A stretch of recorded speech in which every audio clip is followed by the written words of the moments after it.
Yeah, they're really important as we focus around the connected consumer. And that's really what's changing within the industry. We're hugely challenged with growth and how to grow. And consumer connectivity is opening up new opportunities. And to get to those consumers, you can't necessarily drive them to you. So you have to be in a position to bring what you do to them in in new ways. You know, the historical way was kind of an advertising disruption type of model, and I think we're entering a time where it's really more about utility and service, and brands are really about that.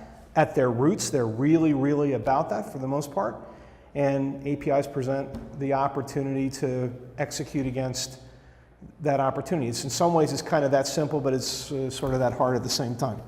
It comes back to that growth question.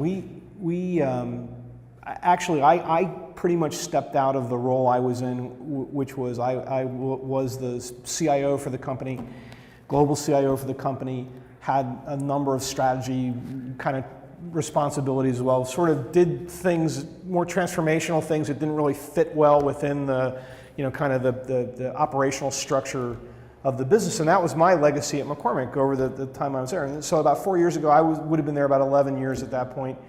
And we started to grind a little bit on growth. And our strategy for growth, our model, which had worked really well from the late 90s into into 2010 timeframe, was it was largely predicated around gaining distribution. There were still places that you couldn't buy our products, and by filling in those places, that was accounting for a lot of our growth, and a little bit of innovation, a little bit of acquisition, and it worked. As we've seen over the last few years, we're more saturated from a distribution standpoint. We have to increase consumption. Now the good news is we have opportunity to do that. We have a really fundamental strategy question around how are we going to grow in these, particularly in our Western markets where we're really established.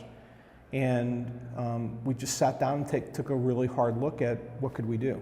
And we looked at a series of trends around the connected consumer and some of the behaviors that were emerging.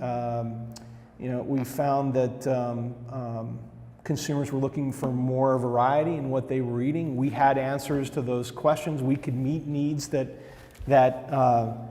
were very there and present at scale, but doing it digitally was where the difference was. And so it was just this need to answer that strategic question of how you're going to grow. So that organic growth is really the engine that you have to feed. And it was just really taking a serious look at what could we do, were there trends that presented opportunities for us different from the past. That's how we got started. I would say where we're at is we understand the value to the consumer. We know it meets a consumer need. We know that it creates a stacked win for the different participants in the ecosystem. It meets the consumer need. They get food solutions that they'll love. Perfect.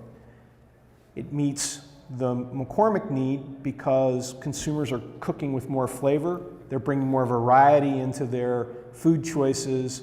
Our ship rises with that tide. The third piece of it in the stacked win is for the retailer.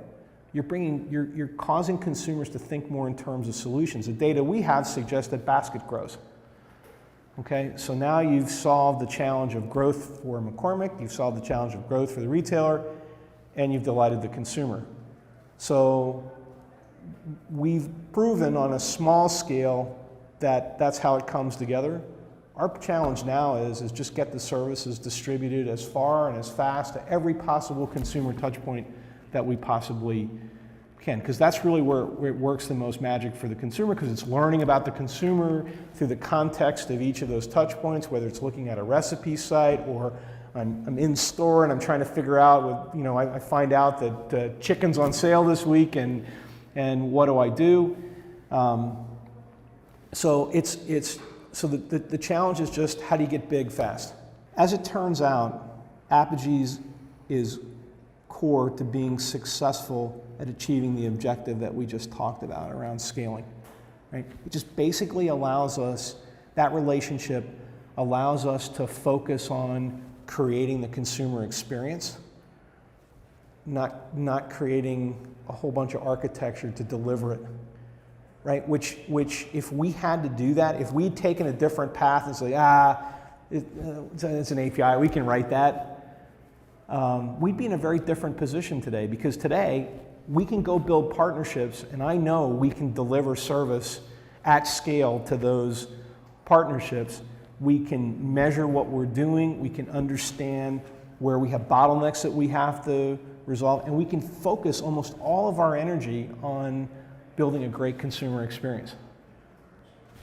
So we went from part of the stack that we knew that we needed to, wow, this is a really strategic relationship, and it's something that we need to do a lot more with that relationship, because I think now we're becoming aware of what all of that expertise can do if we're smart enough to take advantage of it.